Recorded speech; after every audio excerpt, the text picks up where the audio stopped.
विश्वजनीनं विश्वदमन्त्रं विश्रुतमामि विद्यालयम् अक्षरम् अग्नियाय अमृतिൽ നിന്നമൃതായി പകരുന്ന നന്മയാം വിദ്യാലയം saint Sebastian വിദ്യാലയം ഇത് സെന്റ് സെബാസ്റ്റ്യൻ. പ്രിയപ്പെട്ട കുട്ടികളെ, എല്ലാവർക്കും ഹിന്ദി ക്ലാസ്സിലേക്ക് സ്വാഗതം. ഇത് നമ്മുടെ രണ്ടാമത്തെ ക്ലാസ്സാണ്. കഴിഞ്ഞ ദിവസം നമ്മൾ എന്തൊക്കെയാണ് എടുത്തതെന്ന് നിങ്ങൾക്ക് ഓർമ്മയില്ലേ? കഴിഞ്ഞ ദിവസം നമ്മളൊരു പ്രത്യേകതരം കവിത പഠിച്ചിരുന്നു അല്ലേ? पिछले दिन हमने एक विशेष प्रकार की कविता पढ़ी थी. उस कविता का नाम क्या था? हाइकू. हाइकू की विशेषताएं आपको मालूम है. हाइकूവിൻ്റെ പ്രത്യേകതകളൊക്കെ നിങ്ങൾക്കറിയാലോ. आपको वो हाइकू याद है? हम एक बार और देखते हैं. मैया की आई वृद्धाश्रम से चिट्ठी, कैसे हो बेटा. तो उसमें क्या लिखा है? माँ की चिट्ठी आई है. कहाँ से? वृद्धाश्रम से. उसमें क्या लिखा है? बेटा तुम कैसे हो. അല്ലേ? അമ്മയുടെ കത്ത് വന്നിരിക്കുകയാണ്. ഇവിടുന്ന് വൃദ്ധസദനത്തിൽ നിന്ന്. അതിലെന്താണ് എഴുതിയിരിക്കുന്നത്? മോനെ നിനക്ക് സുഖമല്ലേ. तो माँ कहाँ है? वृद्धाश्रम में है. माँ वृद्धाश्रम से क्या लिखती है? माँ वृद्धाश्रम से चिट्ठी लिखती है. किसके नाम चिट्ठी लिखती है? अपने बेटे के नाम चिट्ठी लिखती है. उस चिट्ठी में क्या लिखा है? उस चिट्ठी में लिखा है बेटा तुम कैसे हो. അപ്പോൾ അതിനെപ്പറ്റിയൊക്കെ നമ്മളന്ന് ചർച്ച ചെയ്തിരുന്നു. അപ്പോൾ നമുക്ക് നമ്മുടെ പാഠത്തിലേക്ക് കടന്നാലോ? आप लोग देखिए, आप लोगों के पहले पाठ का नाम क्या है? पुल बनी थी माँ. പുൽ ബനി थी माँ എന്നാണ് നിങ്ങളുടെ ആദ്യത്തെ പാഠത്തിൻ്റെ പേര്. എന്താണ് ഈ പുൽ? പുൽ എന്ന് പറഞ്ഞാൽ മലയാളത്തിലെ പുല്ലുമായിട്ട് ഒരു ബന്ധവുമില്ല. പുൽ എന്ന് പറഞ്ഞ അർത്ഥം പാലം എന്നാണ്. പാലം, ബ്രിഡ്ജ് നിങ്ങൾക്കറിയാം. പുൽ എന്ന് പറഞ്ഞാൽ പാലം. പുൽ ബനി थी माँ എന്ന് പറഞ്ഞാൽ അമ്മ ഒരു പാലമായിരുന്നു എന്നാണ് അർത്ഥം. അമ്മ ഒരു പാലമായിരുന്നു. പുൽ ബനി थी माँ. അപ്പോൾ ഈ കവിതയിൽ എന്താ പറയുന്നതെന്ന് നമുക്കൊന്ന് നോക്കാം. എന്താണ് ഈ അമ്മയെ പാലം എന്ന് പറയുന്നതിൻ്റെ കാര്യമെന്ന് നമുക്കൊന്ന് നോക്കിയാലോ? അപ്പോൾ നിങ്ങൾ ആദ്യത്തെ സ്റ്റാൻസി ഒന്ന് നോക്കുക. അപ്പോൾ ശ്രദ്ധിച്ച് നോക്കണം എല്ലാവരും. ഇതിൽ ഇവിടെ നോക്കുക, ഈ വരികൾ നോക്കുക. ഹം ഭായിയോ കെ ബീച്ച് പുൽ ബനി थी माँ, जिसमें आए दिन दौड़ती रहती थी बेधड़क, बिना किसी हरी लाल बत्ती के हम लोगों की छुक छुक छक छक. കാര്യമായിട്ടൊന്നും മനസ്സിലായി കാണാൻ സാധ്യതയില്ല. ഒന്ന് നോക്കിക്കേ. हम भाइयों के बीच पुल बनी थी माँ. हम ഭായിയോ കെ ബീച്ച്. ഭായി എന്ന് പറഞ്ഞാൽ എന്താ? സഹോദരന്മാരാണ്. ഹം ഭായിയോ കെ ബീച്ച്. കെ ബീച്ച് എന്ന് പറഞ്ഞാൽ ഇടയിൽ. ഞങ്ങൾ സഹോദരന്മാർക്കിടയിൽ പുൽ ബനി थी माँ, അമ്മയൊരു പാലമായിരുന്നു. അമ്മയൊരു പാലമായിരുന്നു എന്ന് പറഞ്ഞാൽ എന്താ അർത്ഥം? ഈ പാലം എന്തിനാണ് നമ്മൾ ഉണ്ടാക്കുന്നത്? രണ്ട് കരകളെ തമ്മിൽ ബന്ധിപ്പിക്കാൻ അല്ലേ? പുഴയുടെയൊക്കെ കുറുകയാണ് നമ്മൾ പാലം ഉണ്ടാക്കുക. പുൽ ദോ കിനാരോ കോ ആപ്പസ് മേ ജോഡ്താ ഹെ.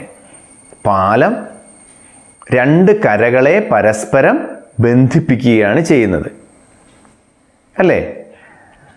ജിസ് തരഹ് ഏക് പുൽ ദോ കിനാരോ കോ ആപ്പസ് മേ ജോഡ്താ ഹെ, ഉസി തരഹ് മാँ भाइयों को आपस में जोड़ने वाली कड़ी थी.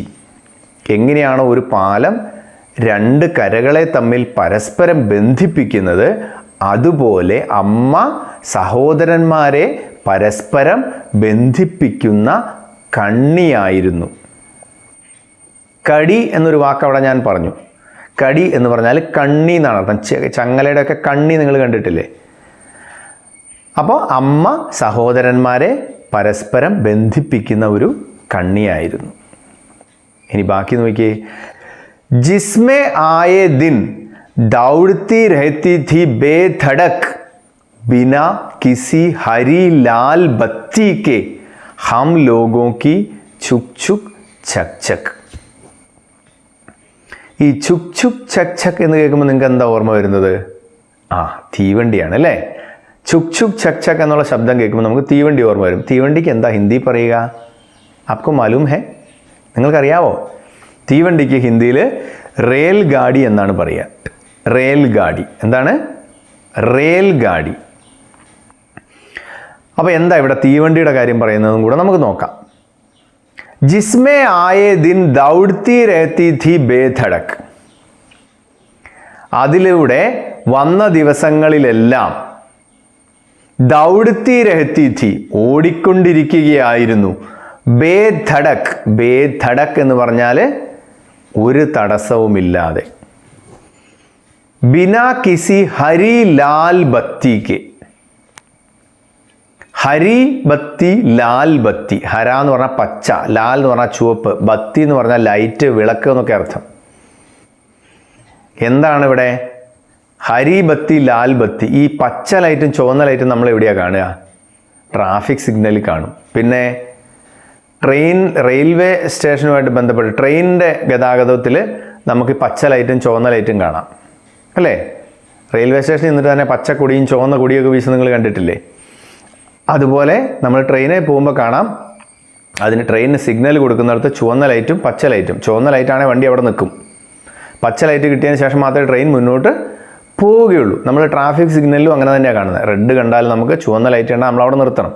പച്ച ലൈറ്റ് വന്നാൽ മാത്രമേ നമുക്ക് പോകാൻ അനുവാദമുള്ളൂ. അപ്പോൾ ഇവിടെ എന്താണ് പറയുന്നത്? ജിസ്മേ ആയേ ദിൻ ദൗड़ती रहती थी बेधड़क बिना किसी हरी लाल बत्ती के हम लोगों की छुक छुक छक छक. അപ്പോൾ ആ പാലത്തിലൂടെ വന്ന ദിവസങ്ങളിലെല്ലാം ദൗड़ती रहती थी बेधड़क ഓടിക്കൊണ്ടിരിക്കുകയായിരുന്നു ഒരു തടസ്സവുമില്ലാതെ. ബിനാ കിസി ഹരി ലാൽ ബത്തിക്ക് ഒരു തടസ്സവുമില്ല, സ്റ്റോപ്പും പ്രൊസീഡും ഒന്നുമില്ലാതെ. ഹം ലോഗോ കി ചുക് ചുക് ചക് ചക്.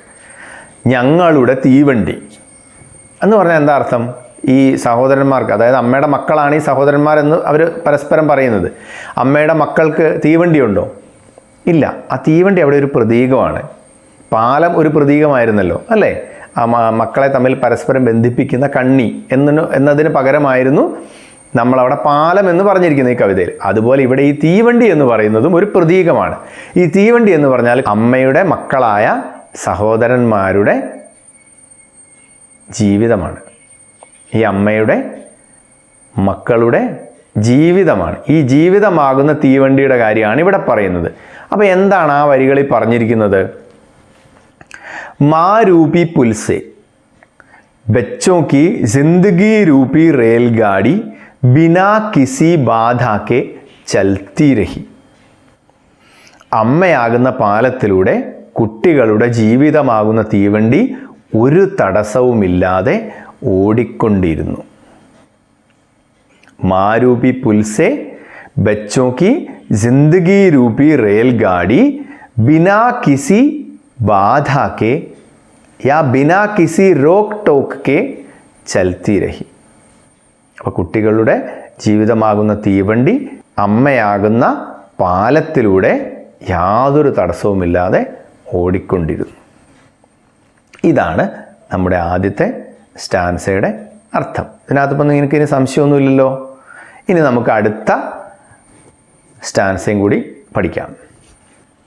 पिता के बाद हम भाइयों के बीच पुल बनी माँ, अचानक नहीं टूटी, धीरे धीरे टूटती रही. हम देखते रहे और मानते रहे कि बुढ़ा रही है माँ. അപ്പോൾ എന്താണ് ഈ സ്റ്റാൻസയുടെ അർത്ഥം? പിതാക്കെ ബാദ്. പിതാക്കെ ബാദ് എന്ന് പറഞ്ഞാൽ അച്ഛനു ശേഷം എന്ന് പറഞ്ഞാൽ എന്താ അർത്ഥം? പിതാ നിങ്ങൾക്കറിയാം അച്ഛൻ. കെ ബാദ് എന്ന് പറഞ്ഞാൽ ആഫ്റ്റർ എന്നാണ്, ശേഷം. പിതാക്കെ ബാദ് എന്ന് പറഞ്ഞാൽ അച്ഛനു ശേഷം എന്ന് പറഞ്ഞാൽ പിതാക്കെ മർനെ കെ ബാദ്, അച്ഛൻ്റെ മരണശേഷം എന്നാണ് അർത്ഥം. പിതാ കെ ബാദ് ഹം ഭായിയോ കെ ബീച്ച് പുൽ ബനീമ, ഞങ്ങൾ സഹോദരർക്കിടയിൽ അമ്മ ഒരു പാലമായി. അമ്മ ഞങ്ങൾ സഹോദരന്മാർക്കിടയിൽ ഒരു പാലമായി. പിന്നെയോ അചാനക് നെഹി ടൂട്ടി ധീരെ ധീരെ ടൂട്ട്തി രഹി. അചാനക് എന്ന് പറഞ്ഞാൽ സഡൻലി എന്നാണ് അർത്ഥം, പെട്ടെന്ന്. അചാനക് നെഹി ടൂട്ടി, ടൂട്ട്ന തകരുക. ടൂട്ടി എന്ന് പറഞ്ഞാൽ ടൂട്ടാന്നോ ടൂട്ടി എന്ന് പറഞ്ഞാൽ എൻ്റെ പാസ്റ്റ് ടെൻസ് ആണ്, തകർന്നു. ഇത് പെട്ടെന്നല്ല തകർന്നത്. അചാനക് നെഹി ടൂട്ടി, പെട്ടെന്നല്ല തകർന്നത്. പിന്നെയോ ധീരെ ധീരെ ടൂട്ട്തി രഹി, പതുക്കെ പതുക്കെ തകർന്നുകൊണ്ടിരുന്നു. ധീരെ ധീരെ ടൂട്ട്തി രഹി, പതുക്കെ പതുക്കെ തകർന്നുകൊണ്ടിരുന്നു. അപ്പോൾ നിങ്ങൾക്കറിയാം, പാലങ്ങളൊക്കെ നമ്മൾ പണിത് കഴിഞ്ഞാൽ കുറേ വർഷങ്ങൾ കഴിയുമ്പോൾ പാലങ്ങൾ അതിന് ബലക്ഷയം വരും, അത് തകർന്നു പോകും. പതിയെ പതിയെ അതിന് ബലക്ഷയം വരാൻ തുടങ്ങും, ഇല്ലേ? അപ്പോൾ ഇവിടെ അമ്മയാകുന്ന പാലത്തിന് വന്ന ബലക്ഷയം എന്താണെന്ന് നമുക്ക് അടുത്ത വരിയിൽ പറഞ്ഞിട്ടുണ്ട്. എന്താണെന്ന് നോക്കിയേ. ഹം ദേഖ്തേ രഹേ ഓർ മാനത്തേ രഹേ, ഞങ്ങൾ കണ്ടുകൊണ്ടിരുന്നു, ഞങ്ങൾക്ക് ബോധ്യമായിക്കൊണ്ടിരുന്നു. ദേഖ്ന എന്ന് പറഞ്ഞാൽ എന്താ? കാണുക എന്നാണ്. ദേഖ്തേ രഹേ എന്ന് പറഞ്ഞാൽ കണ്ടുകൊണ്ടിരുന്നു. ഓർ മാനത്തേ രഹേ, മാനന എന്ന് പറഞ്ഞാൽ നമ്മൾ സമ്മതിക്കുക, ബോധ്യമാവുക എന്നൊക്കെ അർത്ഥമുണ്ട്. ഹം മാനത്തേ രഹേ, ഞങ്ങൾക്ക് ബോധ്യപ്പെടുകയും ചെയ്തു. എന്ത്? ഞങ്ങൾക്ക് ബോധ്യപ്പെട്ടുകൊണ്ടും ഇരുന്നു എന്നാണ് ശരിക്കർത്ഥം.